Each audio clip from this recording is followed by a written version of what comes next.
Hello everybody, welcome to another review. Today I'm going to be reviewing the brand new album by Queens of the Stone Age. This is In Times New Roman. Now, this album had been the first album since the band's 6-year hiatus, and the next album after the Popular Villains, which got #1 in the UK over here somehow.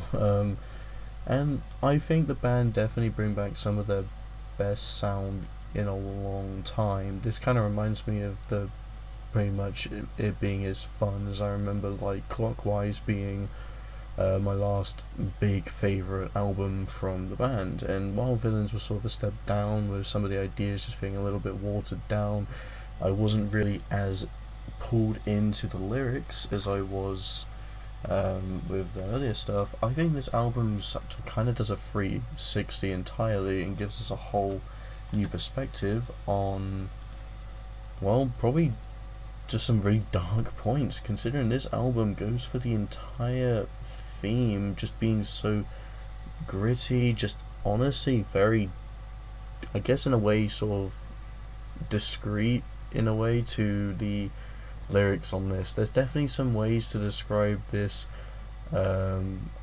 relationship that Josh Homme has had with his ex-wife, which pretty much helped with the whole process of writing this record. We have 10 tracks, and I think all of them bring something really interesting to the table. I'll talk about Motion Sickness quickly, because I think Motion Sickness is probably the most on the nose when it comes to this relationship. This one is probably the least disturbing in terms of some of the imagery you're feeling, how Josh Homme feels in the writing process. And as a lead single, I think it's a really good song. It's catchy, it's definitely got some nice groove. I think the vocal delivery is on point, and this is kind of some of the stuff that I honestly would like to see return, and I'm happy that this track brought it. We also had Carnavoya as well, which was another single we had, and I really enjoyed this one as well. Well, it's not the most in-depth to the story. I feel like all the other songs, again, like Emotion Sickness, this one doesn't necessarily go into too much detail. You're definitely feeling the despair, you're definitely feeling the impact it's had, but I'm going to say at least it's not as bad as some of the other tracks in terms of the detail it's going into. You pretty much can get stuff in literally the first track, Obscenery, for example. You have I'm drowning in a wet dream, I'll bet you lose your mind. And also before that, Emotional amputees with phantom pains from missing limbos of life, which, yeah, this definitely just kind of shows you're going in for a more of a darker, pretty much more of a painted story. It's pretty much given more context to what's happened, because it's sort of been a mystery for last 6 years of this hiatus and what the band's been working on, and you're pretty much getting a full read story of this horrible nightmare, and the way that it's worded is just so dark and gripping that you're definitely feeling the impact that Josh Homme has experienced, which makes Obscenery just, well, I guess his name is obscene, but yeah, this definitely is one of the darker tracks, and I'm all in on for that. Just the way it sounds, it's got some really good riffs, it's got some, honestly, some really deep songwriting I enjoy. And then you have Paper Machete, which was the last single, and I like the way that Paper Machete sort of a play on words for paper mache, as they mention with Joan of Arc, pretty much being paper mache, just being, made out of paper, whereas a paper machete, it looks deadly, it looks dangerous, but it's, it's just a piece of paper. Just the way that they sort of downplay it just to make it not as bad definitely just shows how manipulative the ex-wife is here, just pretty much just taking masochistic control, as well as just being a very controlling person, which definitely is, again, really clear on this track. Then you also have Negative Space, which actually does have a nod to Emotion Sickness, which is the single we talked about, which is the 9th track on this album. I honestly like this one. I think the way that they managed to give that little nod to it works great, because the way that this whole album's connected I think in Motion Sickness, it pretty much is tying into the main point of the relationship and how it's all of a sudden just gone really bad. Not to mention, Negative Space instrumentally just fucking rocks. It's got some really classic Queens of the Stone Age riffs that hold up nicely. Yeah, I said lovely, and yeah, I honestly think this is a banger of a track.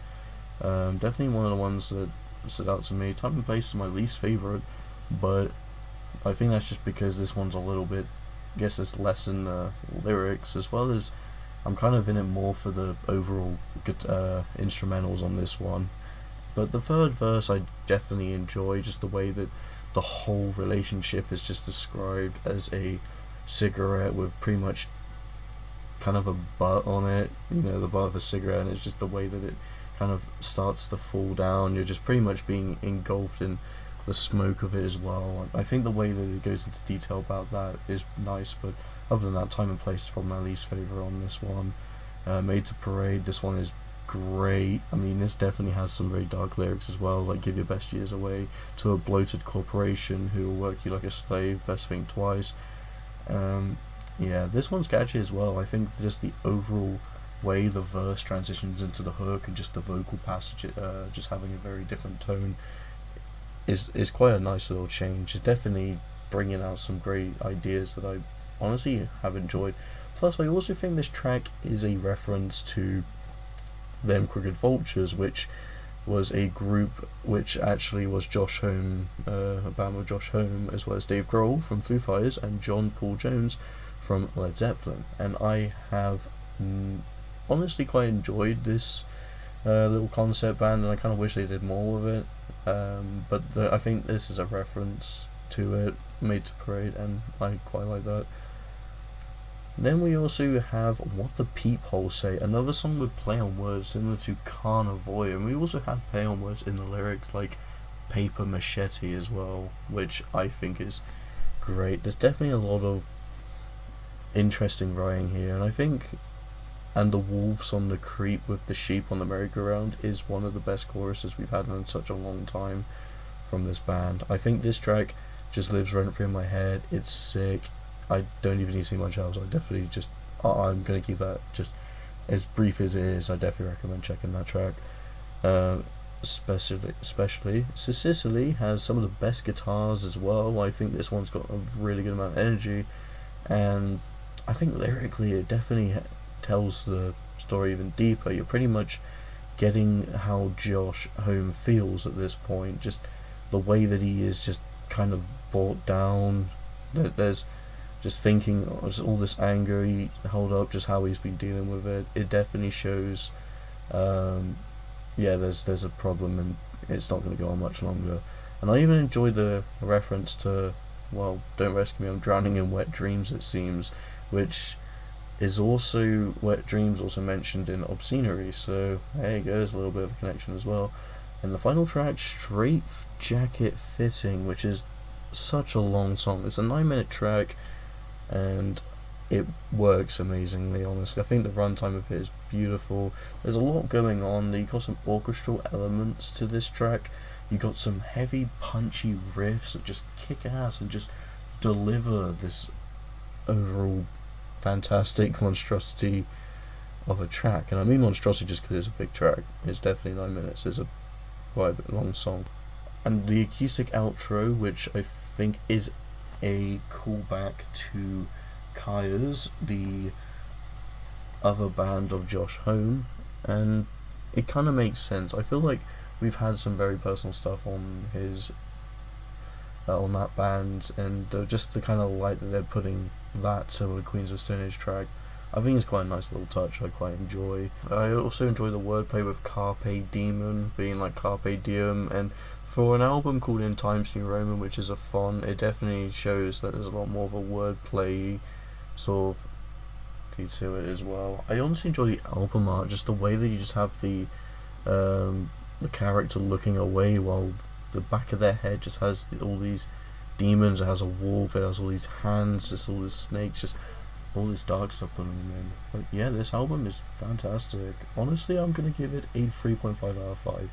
I enjoy it a lot, and I think there's a lot of great ideas. It's the best album in a while since at least like Clockwork, and I think on it there's a lot of great potential. I'm happy that it came back from this hiatus with some really strong material and some great writing as well. There's definitely a lot of discreet, a lot of explicit stuff, as well as just some of the best guitar work in ages. I hope you guys enjoy this review. Thanks for watching, and see you guys in the next one. Goodbye.